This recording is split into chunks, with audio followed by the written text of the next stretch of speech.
Great.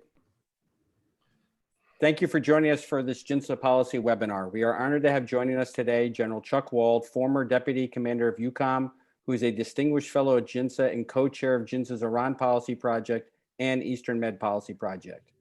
Jonathan Rui, JINSA Director of Foreign Policy, and this call will be moderated by JINSA President and CEO, Dr. Michael Makovsky. They will be discussing our new JINSA Gamunder Center report, Abraham's Command, Relocating Israel to CENTCOM's Area of Responsibility. During the webinar, you may submit questions through the Q&A box on your screen, or you can ask questions by raising the hand feature in Zoom. For those in the audience, you're automatically muted and your video is off. I would like to invite Dr. Makovsky to start this discussion. Thank you, Harris, and thank you everybody for joining. And it's great to see Chuck Wald on the call, and of course Jonathan, who used to have a beard but doesn't, and now is growing what I guess he thinks is a beard. I don't know. On behalf of the organization, I want to apologize for that. Okay, we put out this report last week about arguing in favor of relocating Israel in the area of responsibility of the Central Command. It currently resides in the under the area of responsibility, what the military calls AOR, of the European Command. So we're especially fortunate to have with us with General Wald, who is Deputy Commander of the U.S. European Command, under which, so we dealt with Israel a lot in that. And of course, General Wald and I had wrote an op-ed on this issue a couple weeks before our report came out, and obviously was involved in our work. So it's actually, I think, significant. And going back a little further, the organization put out a report chaired by Admiral Jim Stavridis that General Wald is a part of, former NATO commander, so that he's also the former EUCOM commander, U.S. European Command, that raised this issue back in 2018. But now with the Abraham Accords, it seems like it's much more timely. But let's just step back for a second, because I think for probably many listeners, and I think this all seems like a lot of acronyms, and what are they, and bureaucratic acronyms to boot. So what does it really mean? So let's start, Chuck, with asking you the first couple of questions. Of course, anyone who deals with the military and the Pentagon knows that you have to know acronyms to converse with any military officers. So I know when I worked at the Pentagon, I realized I'd unfortunately only studied English, and I didn't know acronym, and that was a problem for a little while. Chuck, so let me start with the first question. If you could just step back, could you just explain the U.S. military divides the world into different commands? Could you just explain the value of that before we delve more deeply into this particular issue? Yeah, before we get started, I just want you to know that I hold the world's record for the most acronyms in one paragraph. But I told all the time by the people we work with now that we speak militaryese, and we get so used to it. So we'll be careful today. But thanks for having me, Mike, and Jonathan. Good to see you. The Unified Command Plan that's in law in the United States identifies how the world is split up, if you will, or allocated to military combatant commands. They call them COCOMs. There are 7 of those regional combatant commands. Just recently, a new one came in called Indochina Command, which added India to China, by the way. Well, actually Pacific Command. And ironically, that was embraced, I think, universally as a good idea. In the past, India was in Central Command and China was in Pacific Command. And that's recently changed for obvious reasons with the China rise. In the past, the area of responsibility for European Command included Israel as well as Africa, for that matter, when I was there, as you remember, Mike. And at that time, we had 92 countries, all the way from Russia to Iceland, Greenland, down to the tip of South Africa. And Israel was a part of that. For the reason at that time was because of the situation with Israel and the Arab countries at that time, the conflict, if you will. But the 7 regional commanders are given the responsibility. There's the India-China Command, as I mentioned. There's European Command. There's AFRICOM. There's Central Command and Northern Command. And And then there's functional commands as well. And the functional commands are things like transportation command or things like that. And the regional combatant commanders, the 7 commanders, are given a responsibility to obviously work with militaries within their area of responsibility. Like I said, when we were there, we had 92 countries, including Israel. Also to do interoperability work, which is the next, second step in the national defense strategy and military strategy, to build partnership capability and interoperability. You almost become kind of a super diplomat in a way, because you're operating with senior officials in those countries. I know when I traveled to whatever country it was, including Russia, I would be asked to meet with the president of that country, or the prime minister, or the leadership. And of course, you have to be pretty careful, because military people don't make political or diplomatic policy, but they certainly can influence it.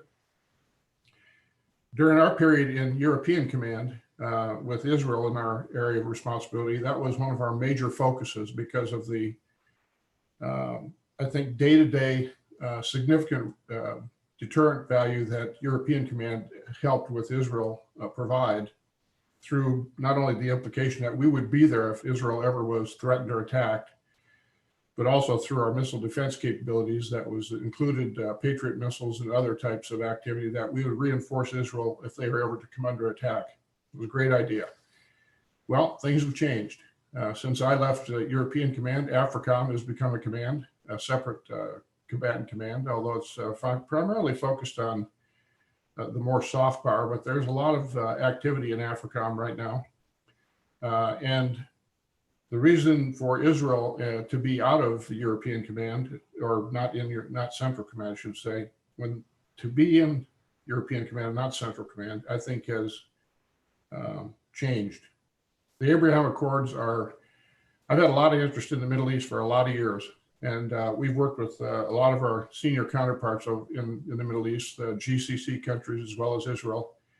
And there's always been a discussion about how do you actually become collaborative in the defense against a common existential threat, that being Iran. There's no doubt in anybody's mind in the Middle East that the most existential threat for all the countries in the Middle East that we're interested in is Iran. And the best way to defend against Iran is to deter Iran, and for Iran to realize that they're not going to split the Middle East countries and Israel apart in the defense against Iran. So the reason for Israel not being in EUCOM anymore is gone away with, I think, from the Abraham Accords, which are breathtakingly, historically significant in my estimation, and more is coming. You know, we heard the relaxation of the terrorist state in Sudan, and the agreement that they would recognize Israel. I read today or yesterday where Qatar and Saudi Arabia are looking to come to an agreement and their spat, which I think is a forerunner to potentially Saudi Arabia and Qatar recognizing Israel too as a valid state. And so the big issue, again, long-winded story, but the big issue in the Middle East right now, besides Iran's malign activity supporting Quds forces all across the Persian Gulf all the way up into Syria, let's say, is the continuing growing threat of Iran's missile threat on Saudi Arabia and the rest of the Middle East, including Israel for that matter, because of extended ballistic missiles they're building. That followed closely by Hezbollah, which is 130,000 missiles pointed at Israel on a daily basis, supported by Iran, as well as the Houthi rebels in Yemen, which have fired over 300 missiles into Saudi Arabia, by the way, drones and missiles, which I think most Americans would just find flabbergasting that many missiles have been fired into Saudi Arabia without some serious consequence. I know if a country fired a missile into the United States, that would be the last time they'd be firing a missile into the United States, that's for sure. But so the issue for us, as we talked about, Mike and Jonathan, is that it's time for us to recognize reality. There's a great deterrent value in a collaborative approach with the GCC states and Israel, and CENTCOM would be the one to oversee that from the standpoint of training. So that's kind of it, Mike. Okay. And before I turn to Jonathan, let me just add one more thing. I forgot to mention that Senator Cotton has introduced legislation today asking for, and with he has some co-sponsors, asking for a report from the Pentagon on the trade-offs of Israel going under the U.S. Central Command's area of responsibility, and pretty much encouraging that it happened, but wants to know from the Pentagon what are trade-offs, which gets me. I think it's a good point to make the transition to Jonathan. I'll come back to you, Chuck. Jonathan, could you just kind of explain what we argued in our report of why we thought this was valuable, and add to what General Wald said of why it's valuable now to do this, and what is, so it doesn't just seem like this is just some bureaucratic housekeeping, but that it has actual real operational value. General Wald kind of mentioned that a little bit. You want to just kind of elaborate on that and what we've talked about, wrote about? Sure, I'm happy to. Thank you to everyone who's joined the call today. Yeah, this is, as we say in our report, this is for all the pomp and circumstance of the Abraham Accords. What we're recommending is a little more of a bureaucratic fix, but it has some very concrete and also symbolic benefits that we argue both for the U.S. and for our allies in the region.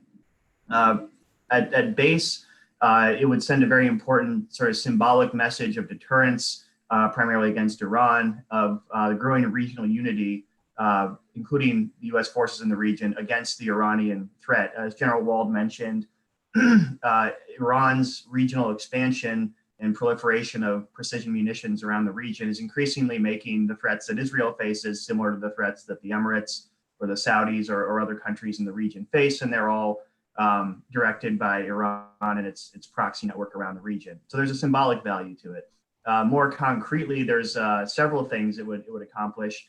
One, and this builds off a previous JINSA recommendation and report that came out this summer. We could use Israel more as a base for regional operations if it was under CENTCOM's AOR, and that would include the activity of pre-positioning precision-guided munitions and other critical weaponry in Israel for use not only by Israel, but also U.S. forces in the Middle East and possibly even those of our Arab partners. Currently, the stockpile in Israel is for Israeli use in wartime with U.S. permission. It's called WRSA-I, speaking acronym. WRSA-I is under EUCOM's auspices, but for a whole host of reasons, EUCOM's focus is not on upgrading the stockpile to supply Israel's needs in wartime, which it would need a lot of precision munitions, among other things. What you instead have is EUCOM's focus has shifted back toward great power competition as per the national security strategy and defense strategy, and that primarily dictates a focus on Russia on the European continent, less on Israel in the Middle East and the Levant. So we think that by moving Israel to CENTCOM, you would have a more regional concept for pre-positioning, and it would also create incentives for the United States through CENTCOM to fill up that stockpile, like we said, for regional use. So it would enable upgrading and regionalization of this stockpile, which is another bureaucratic issue that JINSA has focused a lot on because of the outsized impact it would have. And the U.S. could also consider relocating stocks from other CENTCOM pre-position stockpiles to Israel. Separately, and this is something JINSA has been sort of very vocal on for a couple of years, as Mike mentioned under our 2018 comprehensive report, one of the other things we talked about would be region-wide theater missile defense, again, primarily driven by the increasing regional Iran threat, including Israel and a lot of the existing infrastructure that CENTCOM already has, along with the partner countries like the Emirates and Saudis and others. You could have more comprehensive early warning and more redundant defenses, again, especially as Iran improves and proliferates all these ballistic and cruise missiles and drones that are increasingly precise, increasingly pose challenges for existing air defenses. Third, you could have what we call more formalized and regular combined training exercises among U.S. forces in the Middle East, Israel, and Arab partner forces. Obviously on missile defense would be a key area to focus on, but also things, cyber, counterterrorism, maritime security, especially because Iran proliferates so many of these munitions by sea, other things like intelligence, surveillance, and reconnaissance. All these things, having Israel and CENTCOM could also enable U.S. forces in the Middle East, but also our Arab partners to learn much more directly from Israel, who's sort of been at the forefront or on the cutting edge of learning these lessons through its campaign to roll back Iran on the ground, but also all its counterterrorism and other activities in the region. And then just fourth, I'll say, it would also enable coordination and, if necessary, deconfliction between the IDF, which, as I mentioned, is operating against Iran through what it calls its campaign between the wars, which is primarily takes place in CENTCOM's area of responsibility, Syria and Iraq primarily, which could create problems for the IDF and US forces. And it would also be important for coordination in any looming major war between Israel and Iran, which we expect would take place over much of the Middle East. And I would draw everyone's attention to our 2018 report on Israel's next northern war, if they want to get a true sense of how that war is likely to take place, not just in Lebanon, but also across much more of CENTCOM's AOR. So it would make coordination by having Israel and CENTCOM that much more important. All right, so let me just add, well, that was great, Jonathan, and I just want to thank you for all your tremendously hard work on this and all those reports that you mentioned. And that's why I think you have encyclopedic knowledge of all of them.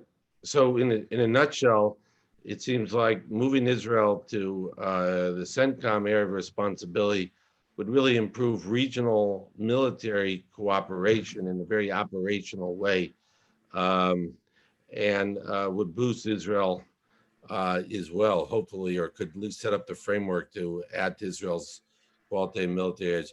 General Wald, do you think, and then before I ask General Waldis, Harris, do you want to remind people about how they could ask questions?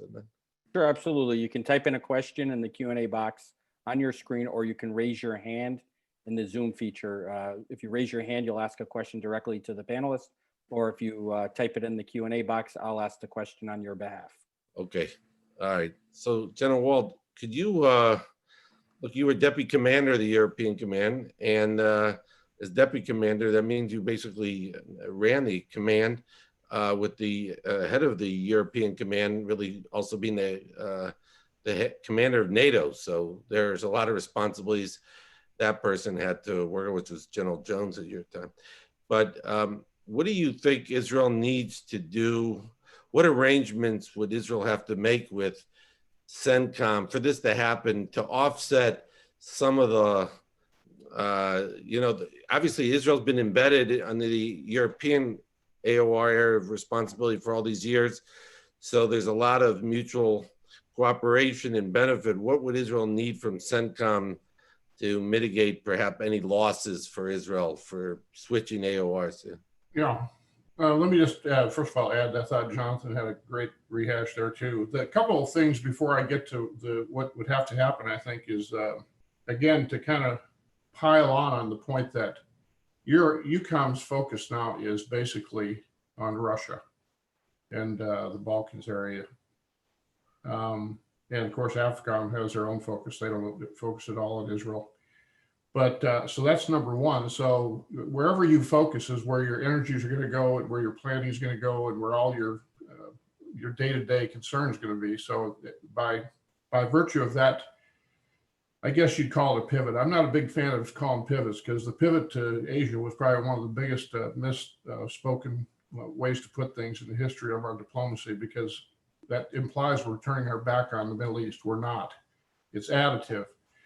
So what's really happened is the world has become more, I guess, threatening, if you will.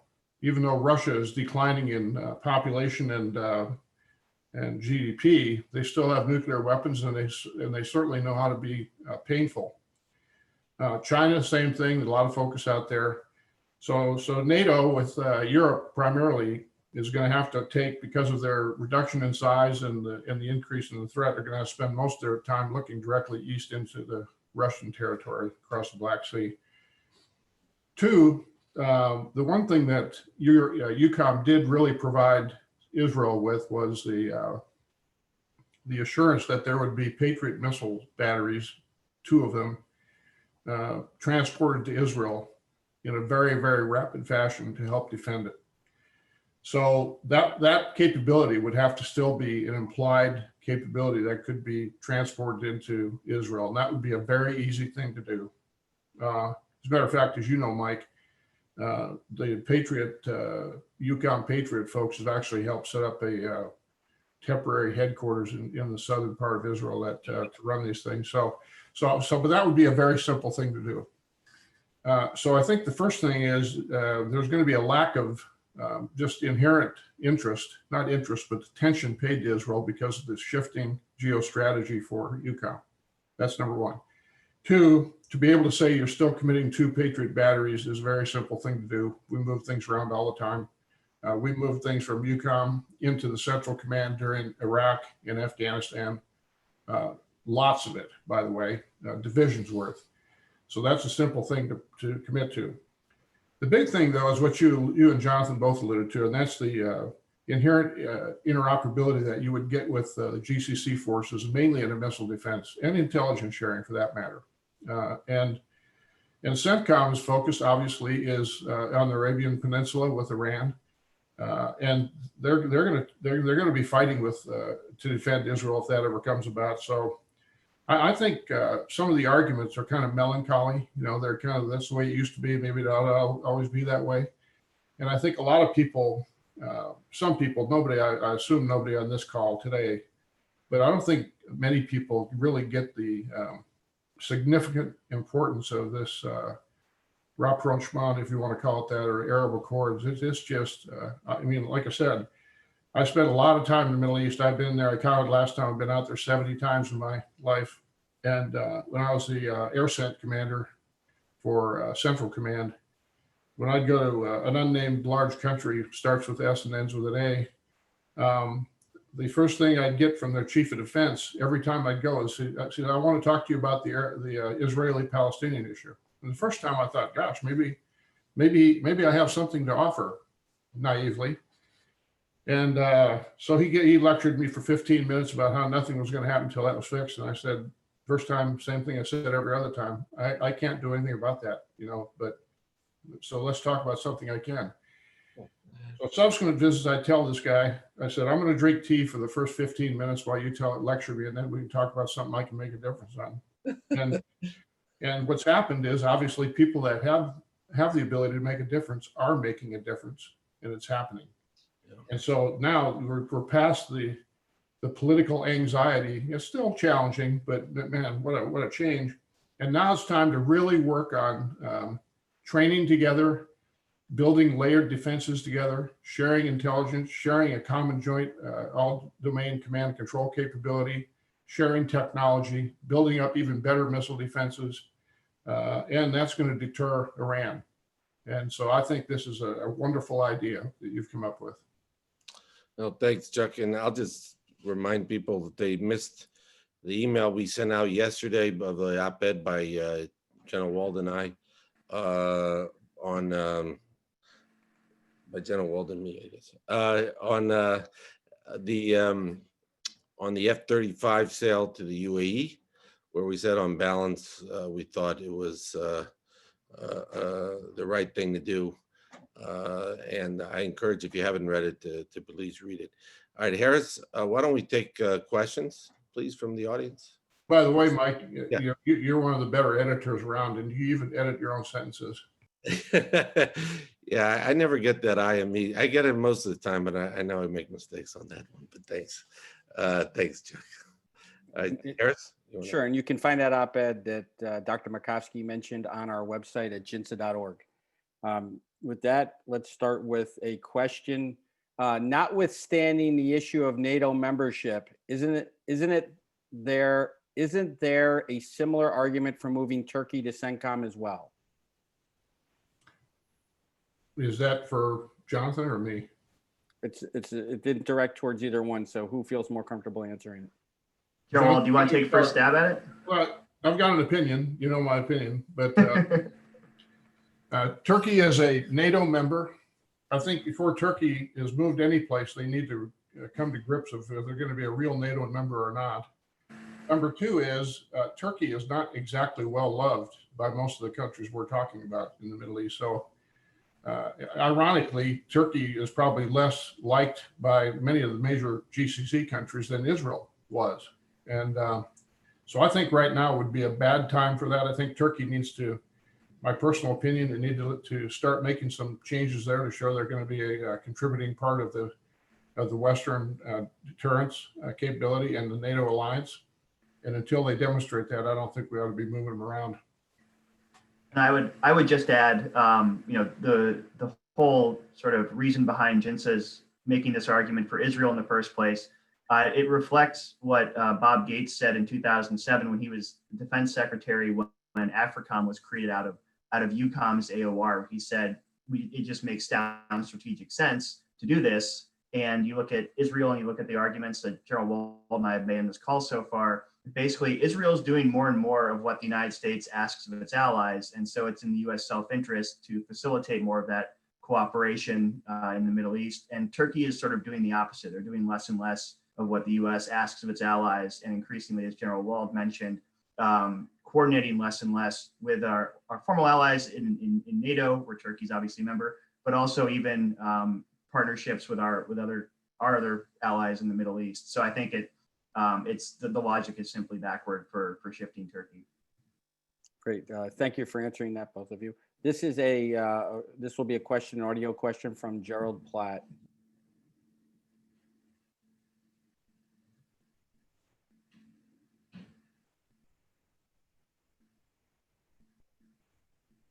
I'm trying to unmute him. 1 second. Mr. Platt, you have to unmute yourself. We're having some technical difficulties here. So I'm going to ask another question while we resolve this issue with Mr. Platt. What are this will be a question directed towards Jonathan. What are the strongest arguments against the move? Do we imagine much resistance from Congress? It's a good question, and one that we grappled with when we were writing this report. As General Wald said, a lot of the arguments for keeping Israel in EUCOM are fairly melancholy. Or perhaps bureaucratic inertia. I say that I don't want to discount the benefits and importance of Israel EUCOM missile defense cooperation, which General Wald spoke about. It is very robust. There are real equities there, and that's something that would have to be a priority. That would have to remain a priority were Israel to be shifted to CENTCOM. I think you look at some of the other counter arguments for keeping Israel in EUCOM. A lot of it has to do with how would Israel still cooperate with EUCOM countries or countries in EUCOM's AOR. Israel can do a lot under NATO auspices. It's part of NATO's Maritime Security Forum, I believe it's called, for the Mediterranean, which also includes current CENTCOM countries like Egypt and also AFRICOM countries and EUCOM. And Israel's had very robust cooperation with NATO, really, definitely in the post-Cold War period, perhaps dating back even earlier. And so a lot of that could be pursued independently or of whichever combatant command Israel is placed under. And additionally, Israel has been building its own independent relations with countries in the EU that are part of EUCOM. Look at Greece and Cyprus, and it's doing that. It's done that conspicuously without U.S. encouragement or help, which ties into our Eastern Mediterranean policy project, which General Wald also co-chairs. There's plenty of information there on that. So I think a lot of it's based in terms of opportunity cost. You shouldn't move it because it would suffer in EUCOM relations. I think also there's the sort of concern that shifting COCOM boundaries lacks a lot of precedent. But as our report lays out, that's far from the truth. As General Wald mentioned, EUCOM boundaries have been chopped up several different times. CENTCOM and AFRICOM were both created out of what was originally EUCOM. A few years ago, we shuffled around the boundaries in the Arctic as that becomes an increasing point of security competition. And also, there's the argument, well, if you move Israel to CENTCOM, it's going to be in an AOR with countries that don't recognize it. By our count, there's currently 10 countries in CENTCOM's AOR that don't recognize Israel.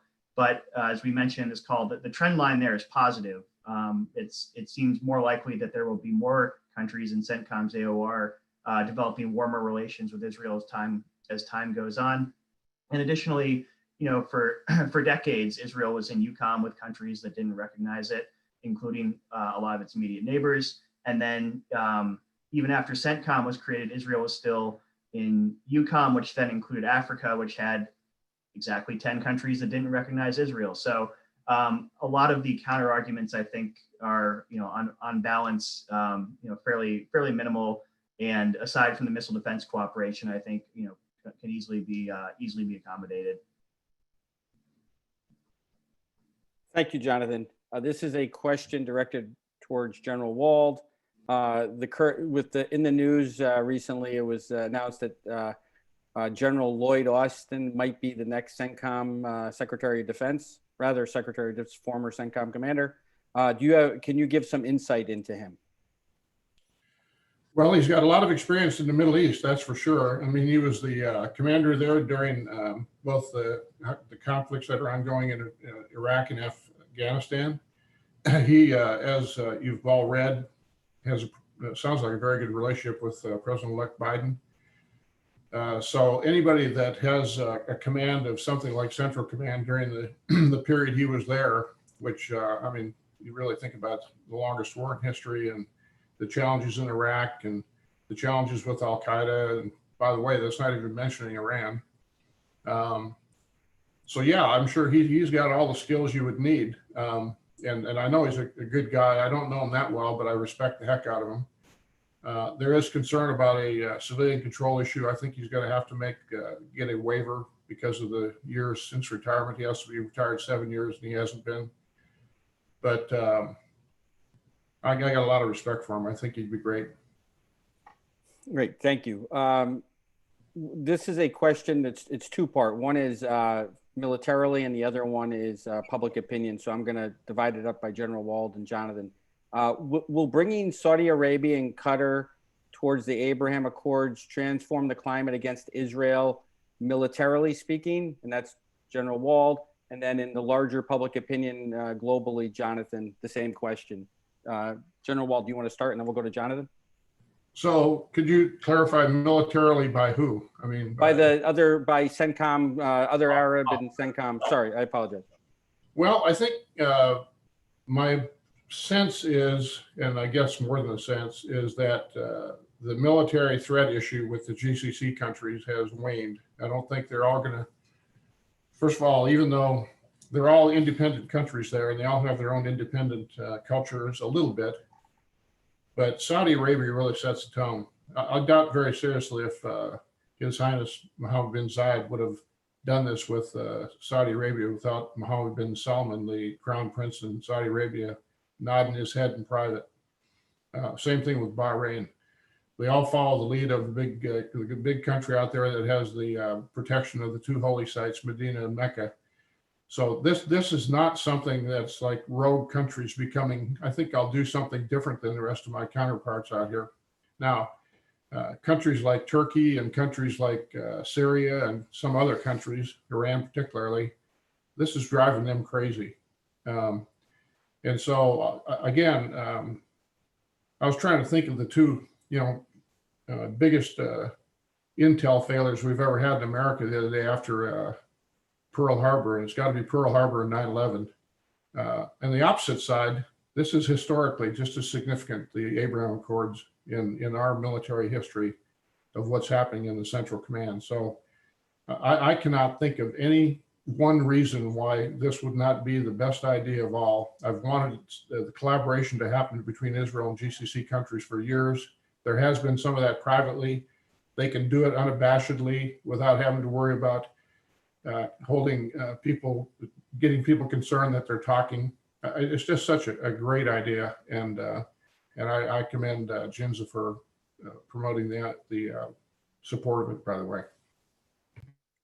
And just to approach the public opinion angle of this, I'll issue the caveat that I certainly am no expert on Middle Eastern public opinion, but that being said, I'll wager an opinion anyway. I think